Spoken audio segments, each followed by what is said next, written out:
Today I'm going to make Christmas confetti bars.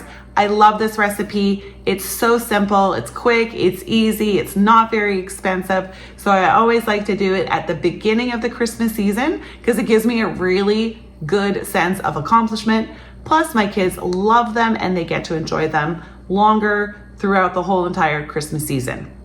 So why do you want to make these bars? Well, they're non-bake, really quick and easy, just a pot on the stove and then a pan to set them in.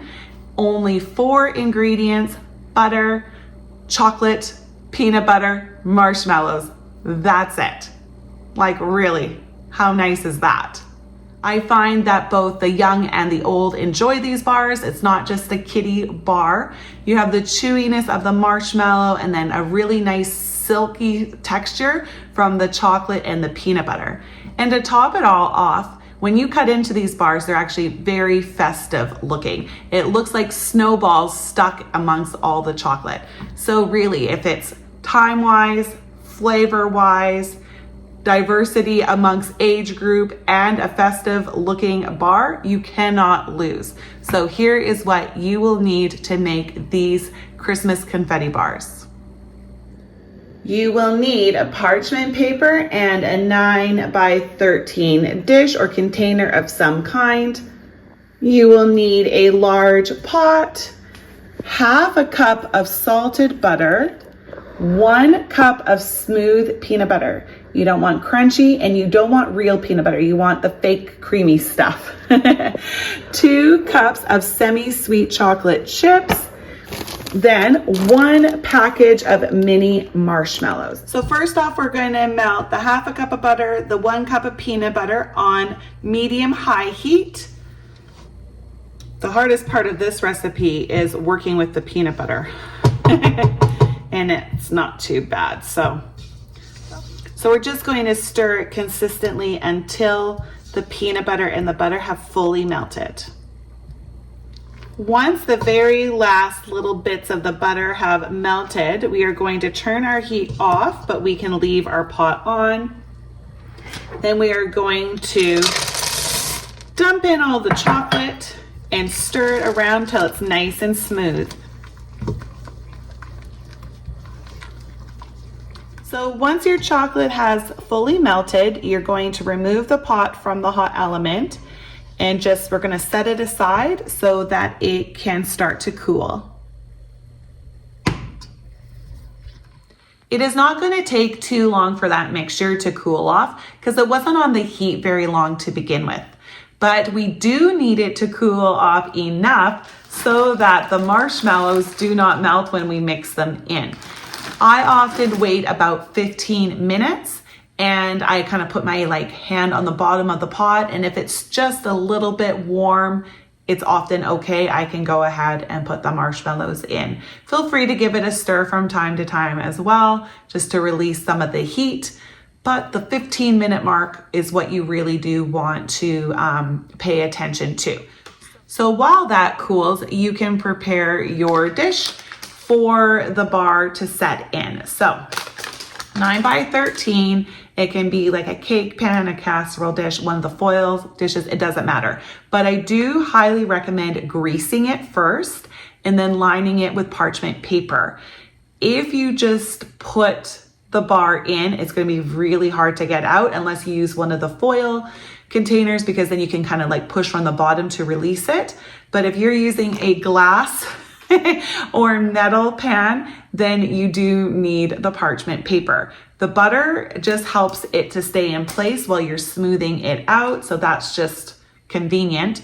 And then the parchment paper, you will use it, so make sure that you put it nicely around the edge so that you can use it to lift the bars out once they are set.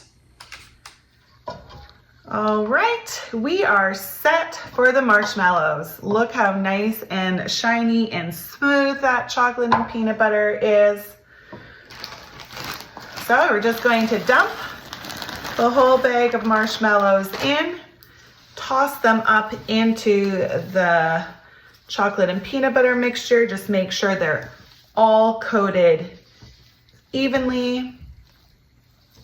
You don't want to see any fully white anymore. Then once they are well coated, we are just going to toss them into the dish.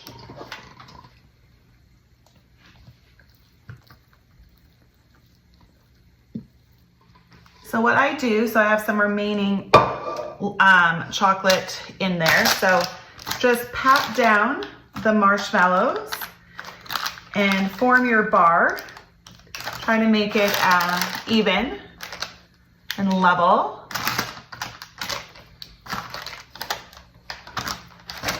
Now I just take the remaining chocolate and peanut butter mixture and I kind of just put it on top.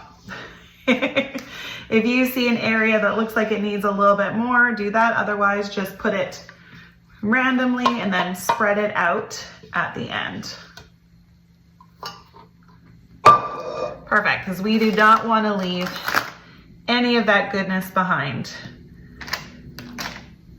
So give it a little spread to even it out with all the extra sauce on top now. All right, so here's the bar. From here, we are going to pop this in the fridge for a couple of hours until it's fully set. All right, it's time to see how they turned out. So I have a nice sharp knife here to cut through the bar with. I also put down some parchment paper because I do not like wiping butter off my counter. So here's the bar. We're just going to lift it up.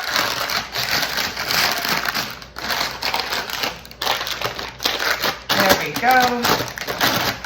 Loosen it, and then it will pop right out like that.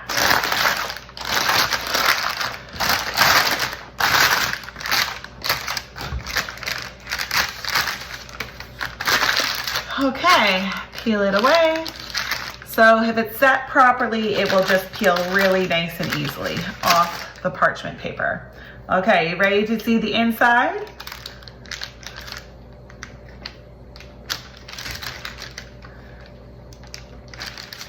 Ta-da! There we are. Isn't that fun?